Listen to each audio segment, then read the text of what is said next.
Hello दोस्तों, नमस्कार। बहुत बहुत स्वागत है आपका अपने यूट्यूब चैनल हिंदी एकेडमी परिवार में। कैसे हैं आप सब? आशा करती हूँ अच्छे होंगे, स्वस्थ होंगे और खूब मन लगा करके पढ़ाई कर रहे होंगे, अपने लक्ष्य के प्रति निरंतर आगे बढ़ते होंगे।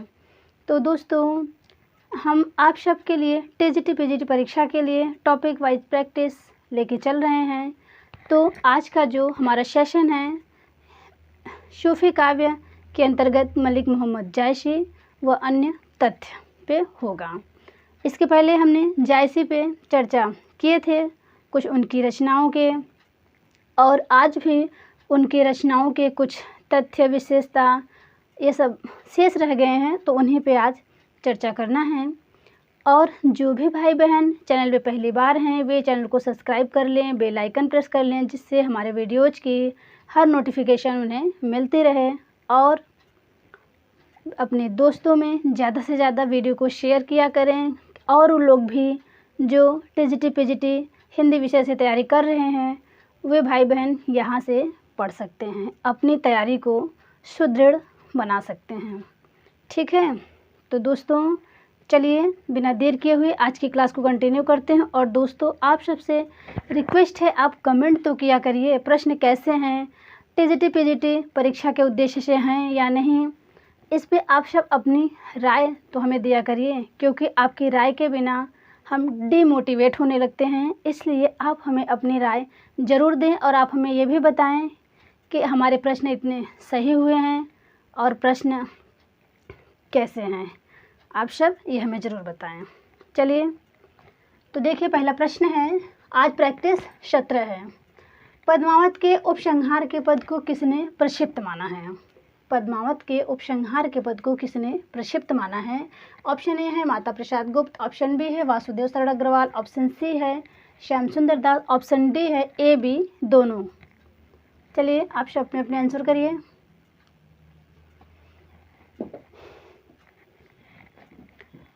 तो देखिए इनमें हो जाएगा ऑप्शन ए और बी।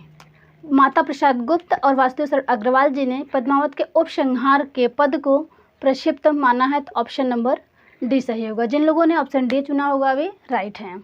चलिए प्रश्न 2 देखते हैं। सूफी प्रेमाख्यान काव्यों का उद्देश्य है। सूफी प्रेमाख्यान काव्यों का उद्देश्य है प्रेम का उदात्त वर्णन कर मानवतावादी स्वरूप की स्थापना करना। ऑप्शन बी है खंडन मंडन करना, ऑप्शन सी है प्रेम के बहाने सूफी मत का प्रचार करना, ऑप्शन डी है प्रतीकों के माध्यम से आध्यात्मिक भावना का प्रतिपादन करना। चलिए आप सब अपने अपने आंसर करिए।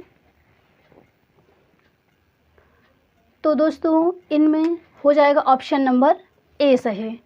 सूफी प्रेमाख्यान काव्य का उद्देश्य पूछा गया है यहाँ पे, तो प्रेम का उदात्त वर्णन कर मानवतावादी स्वरूप की स्थापना करना, यही सूफी प्रेमाख्यान काव्यों का उद्देश्य है। चलिए प्रश्न 3 पे आते हैं। भारतीय सूफी किस संप्रदाय के थे?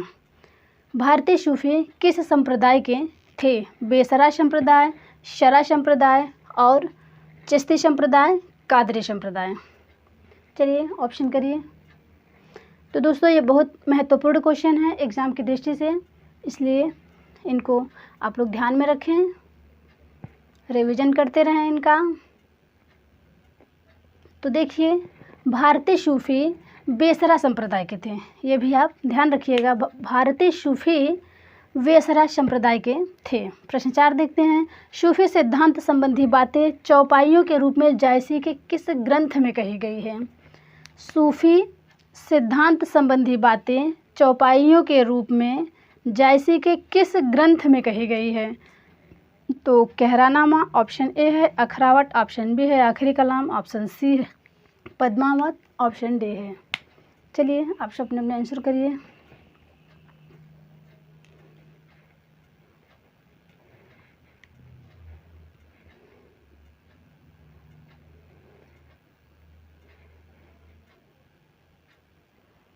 चलिए ये बहुत ही महत्वपूर्ण रचना है, इन्हें आप वेरी इम्पोर्टेंट करके रखिए।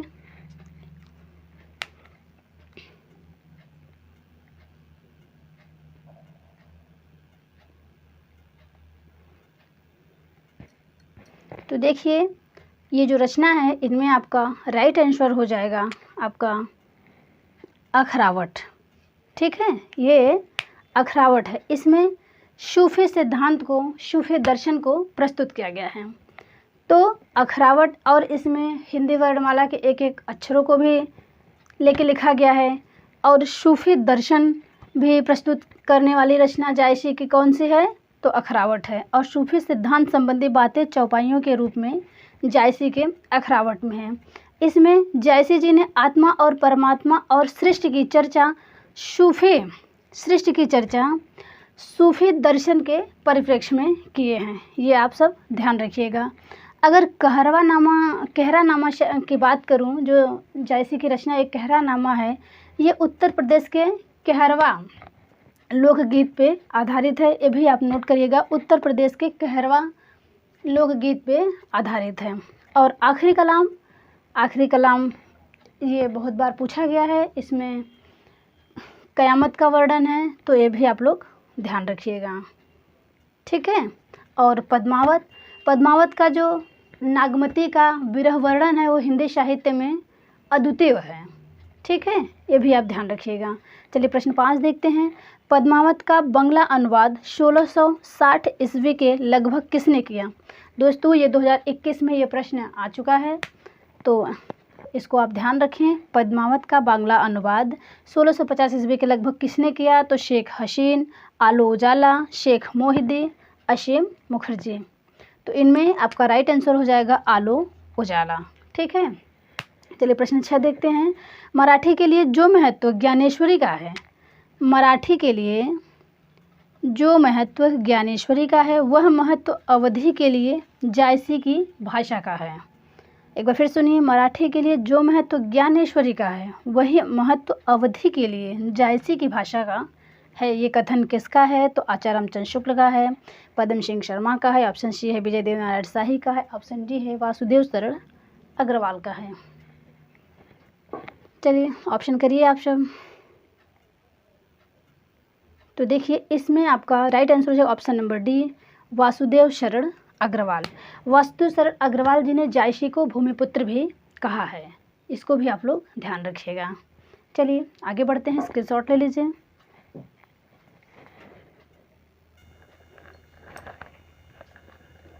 चलिए प्रश्न नंबर 7 देखते हैं। जायसी की कौन सी रचना है जिसमें मशनवी शैली के अनुसार ईश्वर की स्तुति की गई है? ऑप्शन ए है आखिरी कलाम, ऑप्शन बी है चित्ररेखा, ऑप्शन सी है पद्मावत, ऑप्शन डी है अखरावट। चलिए ऑप्शन करिए।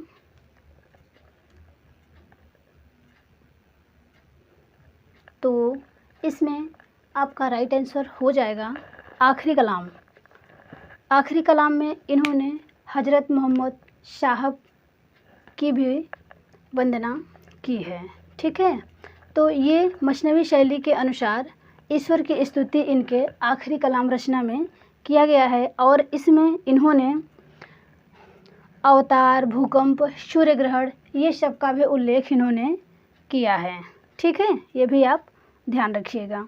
और मशनवी शैली के अनुसार इसमें ईश्वर की स्तुति की गई है जायसी के आखिरी कलाम रचना में।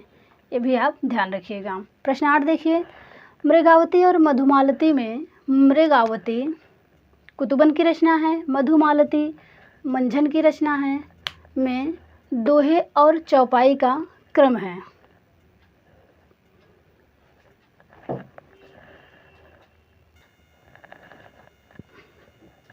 चलिए आंसर करिए। मृगावती और मधुमालती में दोहे चौपाई का क्रम है। 5 चौपाई के उपरांत एक दोहा, 7 चौपाई के बाद दोहा, 6 चौपाई के बाद दोहा, और इनमें से कोई नहीं। ऑप्शन करिए। तो देखिए, जिन भाई बहन ने ऑप्शन ए चुना है वे सही हैं। मृगावती और मधुमालती में दोहे चौपाई का क्रम है, 5 चौपाई के उपरांत एक दोहा। ये आपका राइट आंसर है। और ऑप्शन बी की बात करूं तो 7 चौपाई के बाद एक दोहे का प्रावधान किस रचना में है, ये भी आप लोग नोट कर लीजिए। तो है पद्मावत, जायसी जी की पद्मावत एक है, और एक है चित्रावली, ये उस्मान का है। ये 2 रचना है, इनमें 7 चौपाई के बाद दोहे का प्रावधान है, ठीक है। प्रश्न 9 देखते हैं, पद्मावत के रूपक की तुलना आधुनिक काल के किस रचना से की जा सकती है? पद्मावत के रूपक की तुलना आधुनिक काल के किस रचना से की जा सकती है? आपके ऑप्शन हैं रामचरितमानस, ऑप्शन बी है कामायनी, ऑप्शन सी है साकेत, ऑप्शन डी है प्रिय प्रवास। चलिए बताइए। तो रामचरितमानस गोस्वामी तुलसीदास की रचना है, आप सब जानते होंगे, और कामायनी जयशंकर प्रसाद की है, साकेत मैथिली शरण गुप्त की है, और प्रिय प्रवास अयोध्या सिंह मुखोपाध्याय हरियाउत की है। चलिए, ये सभी रचनाएं महाकाव्य हैं, ये भी आप लोग ध्यान रखें। तो चलिए, इसमें हो जाएगा आपका right answer option B Kamayani. ठीक है, पद्मावत के रूपक की तुलना आधुनिक काल के कामायनी रचना से की जा सकती है। कामायनी में 15 सर्ग हैं, आप सब जानते होंगे। कभी कभी 15 पहला और अंतिम सर्ग भी पूछा जाता है, तो आप लोग इसको भी जानते रहिएगा। ठीक है, पहला सर्ग है चिंता और अंतिम है आनंद, ये भी आप लोग ध्यान रखिएगा। तो 15 सर्ग के नाम सुन लीजिए आप सब। चिंता, आशा, श्रद्धा, काम, वासना, लज्जा, कर्म, ईर्ष्या, इड़ा, स्वप्न संघर्ष, निर्वेद, दर्शन, रहस्य, आनंद। ठीक है, ये 15 सर्ग के नाम हमने क्रम से बोला है, इसको आप लोग नोट करिएगा और पहला और अंतिम याद रखिएगा। चलिए, प्रश्न 10 देखते हैं। सूफी प्रेमाख्यानों की भाषा कैसी है? सूफी प्रेमाख्यानों की भाषा कैसी है? तो आपके ऑप्शन हैं अवधी, ऑप्शन ए है, ऑप्शन बी है अवधी, ब्रज और राजस्थानी, ऑप्शन सी है ब्रजभाषा, ऑप्शन डी है फारसी। बताइए।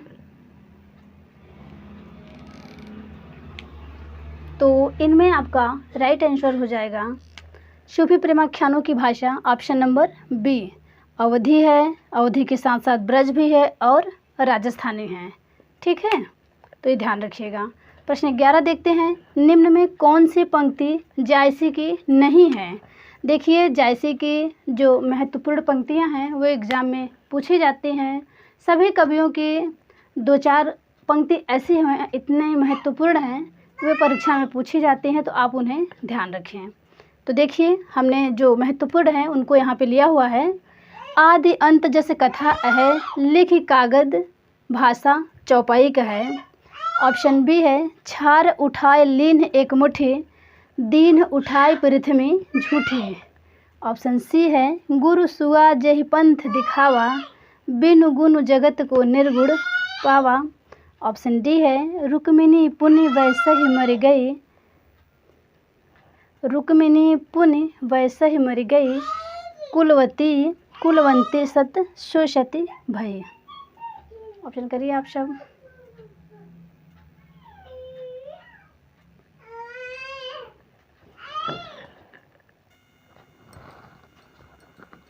चलिए, प्रश्न नंबर 11 में आंसर करिए आप लोग।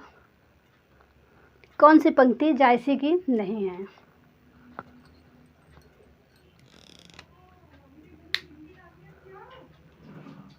देखिए, इसमें आपका आदि अंत जस कथा है, लिखि कागद भाषा चौपाई का है, ये जायसी की है। ऑप्शन है ऑप्शन बी है छार उठाए लीन एक मुट्ठी, दीन उठाए पृथ्वी झूठी, ये भी आपका जायसी का है। ऑप्शन सी है गुरु सुआ जय पंथ दिखावा, बिन गुण जगत को निर्गुण पावा, ये भी आपका जायसी का है। ये जो चौथा ऑप्शन है ये जायसी का नहीं है। रुक्मिणी पुण्य वैसे ही मर गई, कुलवंती सत शोषति भई, ये आपका मृगावती का है। मृगावती रचना की ये पंक्ति है। ठीक है, ये कुतुबन की रचना है, इसको भी आप लोग ध्यान रखिएगा। इसे आचार्य रामचंद्र शुक्ल ने सूफी काव्य परंपरा का प्रथम रचना माना है, मृगावती को। ठीक है, चलिए आगे बढ़ते हैं।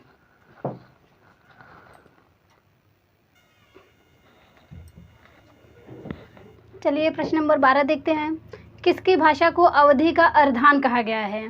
किसकी भाषा को अवधी का अर्धान कहा गया है? तो आपके ऑप्शंस हैं तुलसीदास, ऑप्शन बी है मंझन, ऑप्शन सी है कुतुबन और ऑप्शन डी है मलिक मोहम्मद जायसी। बताइए। प्रश्न आंसर करिए आप सब।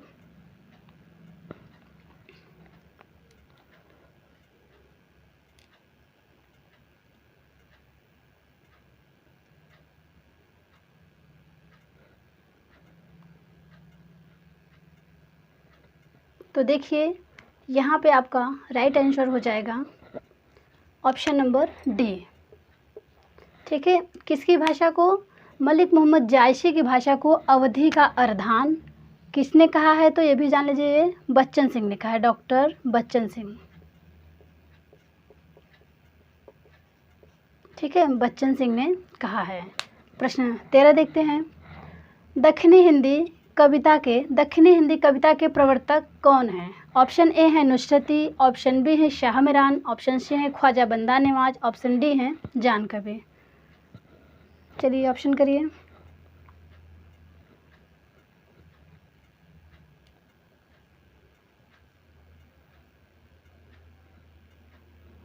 तो देखिए इनमें आपका राइट आंसर हो जाएगा ऑप्शन सी। जिन भाई बहन ने ऑप्शन सी चुना होगा वे सही हैं। दक्षिणी हिंदी कविता के प्रवर्तक ख्वाजा बंदा नवाज हैं। प्रश्न 14 देखते हैं। जायसी को महाकवि के रूप में किस आलोचक ने प्रतिष्ठित किया? जायसी को महाकवि के रूप में किस आलोचक ने प्रतिष्ठित किया? तो ऑप्शन ए हैं आचार्य रामचंद्र शुक्ल, ऑप्शन बी हैं बच्चन सिंह, ऑप्शन सी हैं विजय देव नारायण शाही, ऑप्शन सी हैं नंद दुलारी वाजपेयी। तो देखिए इनमें आपका राइट आंसर हो जाएगा आचार्य रामचंद्र शुक्ल जी ने जायसी को महाकवि के रूप में प्रतिष्ठित किया है। और हमने आपको ये भी पढ़ाया होगा इसके पहले, इन्होंने अपने हिंदी साहित्य के इतिहास में कबीर को कोई स्थान नहीं दिया है। चलिए प्रश्न 15 देखते हैं। जायसी कहाँ के निवासी थे? जायसी कहाँ के रहने वाले थे? रायबरेली, जौनपुर, डलमऊ, गाजीपुर, शबरहद। ऑप्शन करिए आप सब, ये इम्पोर्टेंट प्रश्न रहेगा, यहाँ से भी प्रश्न कभी कभी पूछे जाते हैं।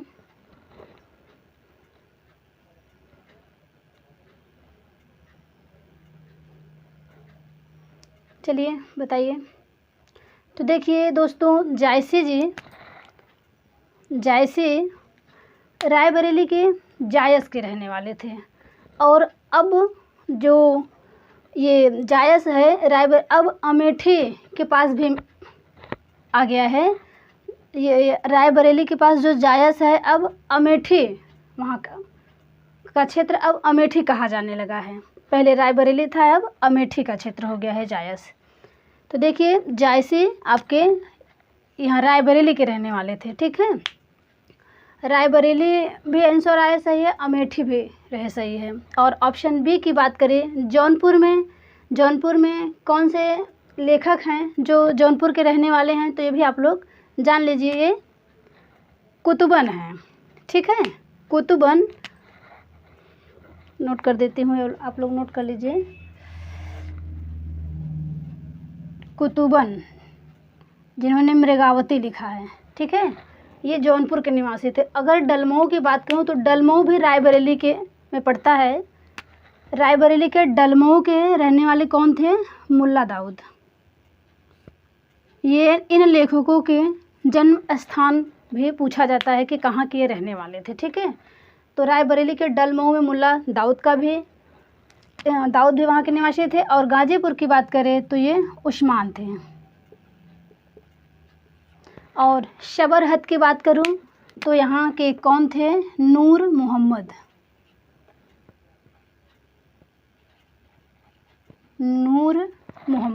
ठीक है, नूर मोहम्मद जी शबरहद के रहने वाले थे, गाजीपुर के उस्मान रहने वाले थे। और इनके गुरु हाजी बाबा, ये भी प्रश्न पूछा हुआ है, याद करिएगा। और मुल्ला दाऊद ये रायबरेली के डलमऊ के रहने वाले थे, जौनपुर के कुतुबन और रायबरेली के जायस के निवासी थे जायसी जी। ठीक, प्रश्न 16 देखते हैं। आखिरी कलाम में किस शासक की प्रशंसा की गई है? आखिरी कलाम में किस शासक की प्रशंसा की गई? दोस्तों हमने इस तरह से ऑप्शन बनाया है, आपका एक क्वेश्चन के साथ साथ 5-5 क्वेश्चन तैयार हो। और ये जो पांचों ऑप्शन हैं ये महत्वपूर्ण हैं। ठीक है, तो मेरा 5 ऑप्शन बनाने का यही उद्देश्य है कि आपका कम समय में ज़्यादा तैयार हो। चारों ऑप्शन को इसलिए मैं बताते चलती हूँ। तो देखिए आखिरी कलाम में किस शासक की प्रशंसा की गई है? मोहम्मद शाह की, हुसैन शाह की, जहांगीर की या फिर बाबर की? बताइए।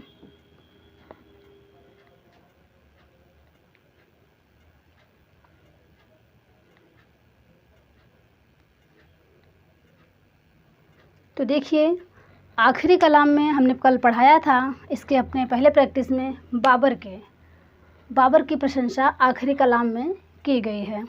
और अगर जहांगीर की बात करें तो जहांगीर की प्रशंसा किस रचना में की गई है? तो चित्रावली। जो उस्मान की चित्रावली है, ठीक है, उस्मान की चित्रावली रचना में जहांगीर की प्रशंसा की गई है, इसको आप ध्यान रखिएगा। और हुसैन शाह की बात करूं तो इनकी प्रशंसा मृगावती में की गई है। मृगावती रचना जिसे कुतुबन ने लिखा है, कुतुबन ने लिखा है, इसमें हुसैन शाह की प्रशंसा की गई है। और मोहम्मद शाह की बात करूं तो जो इंद्रावती रचना है जिसे नूर मोहम्मद ने लिखा है, इसमें इंद्रावती में मोहम्मद शाह की प्रशंसा की गई है, ठीक है। और इसी इंद्रावती रचना से ही आचार्य रामचंद्र शुक्ल ने सूफी काव्य की अंतिम कृति यहीं से समाप्ति माना है, और ये सूफी काव्य की अंतिम रचना भी है, ठीक है। तो चलिए दोस्तों, आज यहीं तक। आज के प्रश्न कैसे थे इस पे आप सब प्लीज़ दोस्तों कमेंट किया करिए, अपनी राय दिया करिए, जिससे मैं डीमोटिवेट ना हूँ और मैं आपके कमेंट से आपके लिए और मेहनत करके और अच्छे अच्छे प्रश्न ले आऊँ, ठीक है।